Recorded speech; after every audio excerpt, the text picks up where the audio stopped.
कहते हैं पाकिस्तान और भारत के मसलों के बीच में एक डाकघर है जहाँ 1 लाख चिट्ठियाँ फंसी हैं। मसला ये हुआ है कि जब डाकिया आशिकों की प्रेम पत्र उनकी प्रेमिकाओं को देने गए तो पता चला कि उन प्रेमिकाओं की तो निकाह हो चुका है और वो तो अपने दूसरे घर जा चुकी हैं। तो फिर जो पत्र पे चौखट का नाम लिखा था वो चौखट खाली रह गई, वो चौखट थोड़ी सोनी रह गई।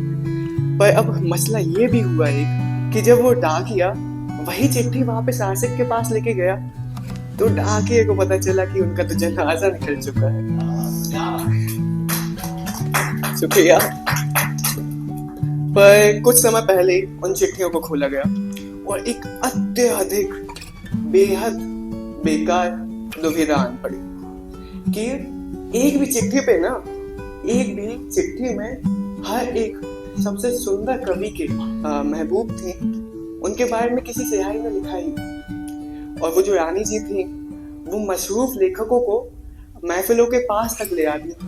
और जब उन लेखकों से पूछा कि उन रानी जी के बारे में पता है क्या आपको, तो उन्होंने मुंह मोड़ लिया, बोला हम नहीं जानते उन रानी को, कृपया कर हमारे आगे से निकल जाइए।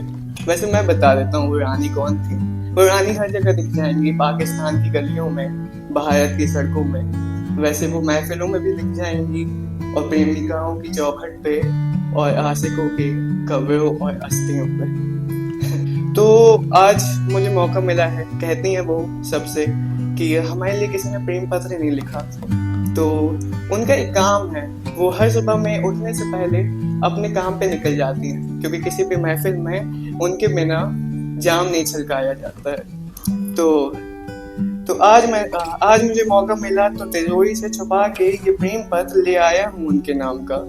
तो जरा हाथ थाम लीजिए, आज रानी जी के ऊपर उनका प्रेम पत्र लिखने जा रहा हूँ, उनको उनका प्रेम पत्र देने जा रहा हूँ। ये प्रेम पत्र हमारी रानी जी के लिए, ये प्रेम पत्र हमारी कला के लिए। कहते हैं आप बड़े आशिकों के दिल टूटने के वक्त आती हैं, आपको कंधा देने का शौक है।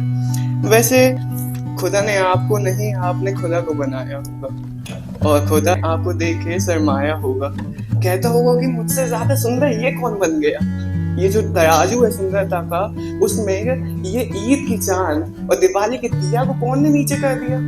जो ऊपर स्वर्ग है वहां पे बहस मच गई, ये कौन सुंदर है इतनी कि जो तराजू को नीचे ही कर दी है। फिर एक रानी आई थी, उनके बाजू में बैठी तो बराबर हुआ वो तराजू।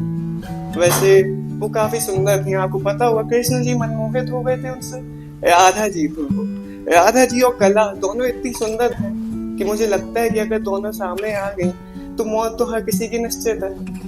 वैसे जब कला जी नीचे आई तो कुछ कम हुई नहीं, उनके लिए अपने पिताजी से लड़के हम शहर छोड़ के आ गए, क्योंकि जिस महफिल में कला की इज्जत नहीं वहां पे हम क्या करेंगे, और जिस शहर में किसी कला की इज्जत करने वाले को बेनाम करा जाए उस शहर से हम क्या करेंगे।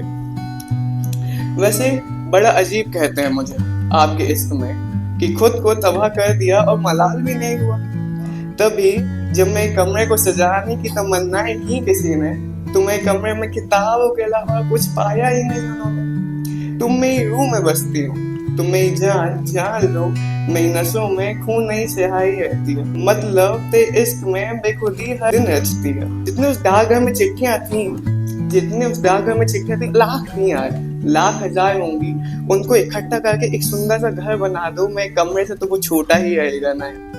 तुमसे इश्क इतना किया है कि अब तन्हा ना होना, तुम पे मेरा ये पहला खत है पर आखिरी नहीं। शुक्रिया।